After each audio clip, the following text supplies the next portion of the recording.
I'm Loknitra Shekhawat, and this is my data story on why Australia's recycling progress isn't reducing landfill and what we can do to change that.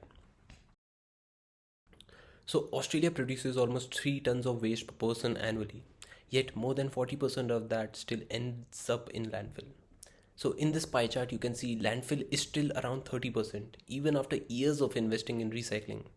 Plastics are the worst.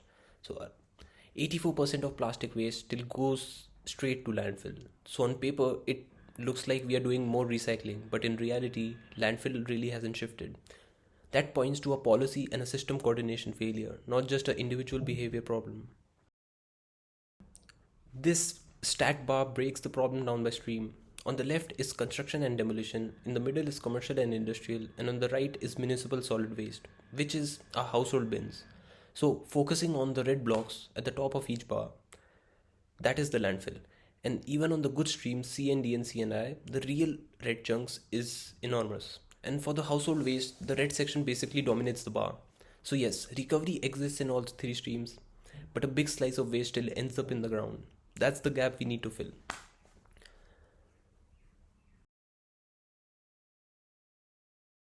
You will hear a different story. Cleanaway describes engineered landfill as a safe, controlled final step. Viola frames landfill as a cost effective and a reliable solution. So, regional councils like Shohaven and Albury still rely on it because budgets are tight and alternatives are far away. And the same companies almost always own both landfill and recycling assets. So, when landfill stays cheap and easy, there's very little incentive to push harder towards recycling and recovery. But many of the developed countries show it doesn't have to be this way. So, Australia's landfill rate towers over Sweden, Singapore, and Japan in the given diagram. So, Sweden landfill is just under 1% of municipal waste. And Singapore's zero waste master plan links separation of high recovery and waste to energy. And Japan combines strict sorting with strong producers' responsibility. So these countries just aren't recycling more. They coordinate policy and have a strong infrastructure and markets follow. So Australia has an 80% recovery target by 2030, but on the current trend, we are not even close. So the barrier isn't technology, it's coordination and political will. So this line projection shows where we are heading if we stay on the current path. Like landfill volume track towards more than 32 million tons by 2030 instead of the goal of 50 million tons that would align with our 80% recovery target. A big part of that is organic waste. Each year around 5.7 million tons of organics go in landfills, generating methane which is about 28 times more potent than CO2. So Cleanaway's own reporting show landfill gas is roughly 72% of its emissions. So weak reform doesn't just mean more holes in the ground, it means higher emissions, higher long-term cost and a more pressure on Australian environmental commitments. So that's why we need a coordinated response, not just another bin color, but a National Recycling Taskforce linking the federal government, state government and councils with the major contractors. I'm proposing 5 key moves. Firstly, standardizing curbside bin nationally, like how Victoria's 4 bin model, so people aren't confused and also contamination drops.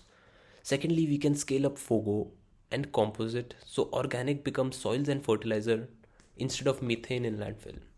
Thirdly, we use waste to energy for generally non recyclable residuals, like the Kiwana plant in Western Australia, which diverts hundreds of thousands of tons each year while generating electricity for 50,000 plus houses. Fourth, we can strengthen extended producer responsibility so producers, not the taxpayers, carry more of the end of life cost. And lastly, extending and aligning landfill levies so disposal is no longer the cheapest option and revenue can help fund new recovery infrastructure. Together, these reforms need a budget of 1 to 1.5 billion dollars in investment and can create over 15,000 jobs and also shift the system from automatic reliance to landfill. So, to wrap up, Australia isn't falling because people don't care about recycling. Australia is falling because the system doesn't connect recycling efforts to real landfill reduction. The data shows high waste generation, flat landfill volume, incentives that still favor disposal, and a clear international example of what actually works. So, for roughly 1 to 1.5 billion dollars, which is a lot, we can fix a systematic failure, create thousands of jobs, and move towards our 2013 recovery goals and achieve SDG goals of 11, 12, and 13. So, if we keep treating landfill as the fallback, nothing will change. But if we initiate bins, infrastructure, policy, and industry, we can shift from simply recycling more to genuinely landfilling less and build a circular economy that actually works. Thank you.